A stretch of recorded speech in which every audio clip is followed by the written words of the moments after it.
Dhaka medical কলেজে we are the পিপলের দুইজন representative আছে। আমি তাদেরকে সরাসরি পাঠিয়েছি, তাদেরকে জিজ্ঞাসা করেছি ঢাকা মেডিকেল কলেজে কতগুলো লাশ মূলত রয়েছে। টোটাল 691টা লাশ ঢাকা মেডিকেল কলেজে রয়েছে।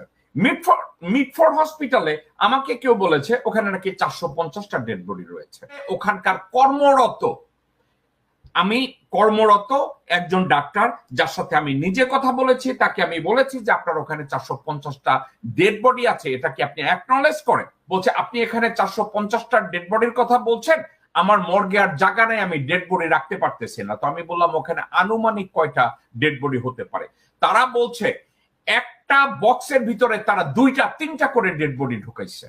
কয়েকটা বিষয়ে কথা বলা এই জন্য দরকার, কিছু মিস ইনফরমেশন আমাদের বাংলাদেশিদেরকে ডানে বায়ে কেউ এদিকে কনফিউজ হয়ে যাচ্ছে যে ছাত্ররা কি এই আন্দোলনকে সামনে এগিয়ে নিয়ে যাবে নাকি আন্দোলন শেষ হয়ে গেছে। আবার পাশাপাশি গভর্নমেন্টের অফিস আদালতের অবৈধ সরকারের কর্মকর্তা কর্মচারীরা বাংলাদেশের অবস্থানটাকে বহির্বিশ্বে এমন ভাবে এখন লোকজনদেরকে বুঝাচ্ছে যে বাংলাদেশের সার্বিক পরিস্থিতি বাংলাদেশ সরকারের নিয়ন্ত্রণে। পাশাপাশি অনলাইনে প্রত্যেকটা জায়গায় বাংলাদেশের কোটা সংস্কার আন্দোলন বা কোটা বিরোধী আন্দোলনে, আমি সাবজেক্টটাকে এখন আর কোটা বিরোধী আন্দোলনের মধ্যে আমি সীমাবদ্ধ রেখে কথাগুলো বলতে চাই না, কারণ বর্তমানে যে দেশের পরিস্থিতি, এই পরিস্থিতিতে এটাকে কোটা বিরোধী আন্দোলন বলা যাবে না। বাংলাদেশের এখন প্রেক্ষাপটটা এমন ভাবে তৈরি হয়েছে, আমরা ধরে নিয়েছি বাংলাদেশের পক্ষে যেই দাঁড়াবে, যেখানেই দাঁড়াবে তাদেরকে মেরে ফেলা হবে। আমি ইন্টারন্যাশনাল কোর্ট অফ জাস্টিসে আমি যে মামলা করার জন্য তৈরি হচ্ছি, এই মামলায় একটা ক্লজ আছে কতজনের মৃত্যুকে জেনোসাইড বলা যায়। তো কিছু কিছু আইনজ্ঞ বলেছে 500 হইলে যদি একটা দেশের ক্ষমতাসীন সরকার অথবা কেউ তারা যদি গণহত্যা চালিয়ে 500-র উপরে মানুষকে হত্যা করে, নিরীহ মানুষকে হত্যা করে, যারা নন কম্বাটেন্ট এবং যারা রাজনীতির সাথে জড়িত না, এদেরকে যদি হত্যা করে, ইভেন রাজনীতিবিদদেরও মতবিরোধ থাকা রাজনীতিবিদদেরও যদি হত্যা করা হয়, তাইলেও ইন্টারন্যাশনাল কোর্ট অফ জাস্টিসের এখানে ওটাকে কি বলে, গণহত্যা বলে চালানো যায়। আমাকে কয়েকজনে বলেছে ঢাকা মেডিকেল কলেজে এ যাবৎকাল আমাকে 3টা সোর্স 3টা নাম্বার দিয়েছে ঢাকা মেডিকেল কলেজের, সত্য মিথ্যা আপনারা ওখানে লোকালি গিয়ে ভেরিফাই করতে পারেন। ঢাকা মেডিকেল কলেজে একটা গ্রুপ আমাকে বলেছে 370টা লাশ। এখন ঢাকা মেডিকেল কলেজে উই আর দ্য পিপলের দুইজন রিপ্রেজেন্টেটিভ আছে। আমি তাদেরকে সরাসরি পাঠিয়েছি, তাদেরকে জিজ্ঞাসা করেছি ঢাকা মেডিকেল কলেজে কতগুলো লাশ মূলত রয়েছে।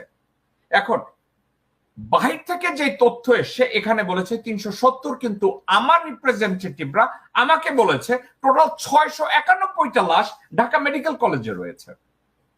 এখন এই 691টা লাশ, এদের ভিতরে অনেকগুলো আত্মীয় স্বজনরা এসে ঘোরাঘুরি করছে, কান্নাকাটি করছে, তাদেরকে বলছে তাদের লাশ নাই। এখন আমি যখন ঢাকা মেডিকেল কলেজের দুইজন শিক্ষার্থী যারা উই আর দ্য পিপলের জন্য কাজ করে, তাদেরকে আমি যখন জিজ্ঞাসা করলাম যে বাহিরে যে আত্মীয় স্বজনরা আসছে তাদেরকে কেন দেয়া হচ্ছে না, একটা কারণে, কারণ এত ভিড় হয়েছে, তারা যদি ওখানে সব লাশ দেয়া শুরু করে তাইলে ঢাকা মেডিকেল কলেজের 691টা ডেড বডি যদি বেরিয়ে আসে, তাইলে ইটসেলফ ঢাকা মেডিকেল কলেজ এটা জেনোসাইডের মধ্যে পড়ে। সরকার সার্বিকভাবে চেষ্টা করছে মৃতের সংখ্যাটাকে কিভাবে সাপ্রেস করা যায়। মিটফোর্ড হসপিটালে আমাকে কেউ বলেছে ওখানে নাকি 450টা ডেড বডি রয়েছে।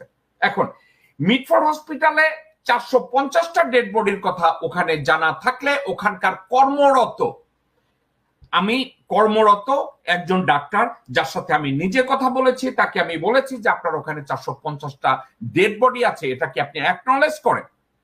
উনি আমাকে বলছে, উনি ওনার নামটা আমাকে দিতে চায় না, এবং অনেক জোরাজুরি করার পরে উনি ওনার নামটা আমাকে দিয়েছে। কিন্তু একটা কথা বলেছে, ভাই আপনি আমার নামটা প্রকাশের রেজাল্ট এটা হবে আমি চাকরিচ্যুত হব অথবা আমাকে মেরে ফেলা হবে। তা আমি বললাম কেন? বলছে আপনি এখানে 450টা ডেড বডির কথা বলছেন, আমার মর্গে আর জায়গা নেই, আমি ডেড বডি রাখতে পারতেছি না। তো আমি বললাম ওখানে আনুমানিক কয়টা ডেড বডি হতে পারে? তারা বলছে একটা বক্সের ভিতরে তারা 2-3টা করে ডেড বডি ঢুকাইছে।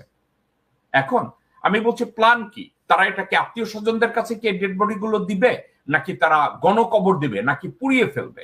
বলছে অথরিটি বলছে তাদেরকে জানানো হবে, বাট মোস্ট পসিবলি তাদেরকে পুড়িয়ে ফেলবে। সেখানে তারা বলছে 581টা লাশ রয়েছে মিডফোর্ড হসপিটালে, ওখানে 581টা লাশ। এখন উত্তরার কুয়েত মৈত্রী হসপিটালে 60টি মৃতদেহ। আমি ওখানে যখন চেক করেছি, তারা ওখানে 69টা ডেড বডির কথা বলেছে। যাত্রাবাড়ির অনাবিল হসপিটাল, এখানে 39টা মৃতদেহ রয়েছে। আমি ওনাদেরকে ফোন করি নাই। এখন আমি যদি এগুলোর কথা আমি চিন্তা করে দেখি কতগুলো ডেড বডি এবং কতগুলো লোকজন মারা গেছে বিভিন্ন জায়গায়, এর ব্যাখ্যাটা আমরা কিভাবে দাঁড় করাতে পারি? আমরা আইসিজের যে একজন প্রসিকিউটর মোহাম্মদ করিম খানের ওখানে আজকের যেই কথাগুলো আমরা বলেছি, আমি অত্যন্ত কৃতজ্ঞ যে বাংলাদেশ থেকে বহু ভাই বোনরা, বহু গার্ডিয়ানরা, অভিভাবকরা, তারা তাদের সন্তানদের মৃতদেহ, আত্মীয় স্বজনদের মৃতদেহের পিকচার, বিভিন্ন কিছু আমাকে পাঠিয়েছে। এখন আমি সবগুলো সিডির মধ্যে কম্পাইল করছি, আমি দেখি এগুলোকে আমি কিভাবে রিপ্রেজেন্ট করতে পারি। এখন আরো একটা কথা আছে,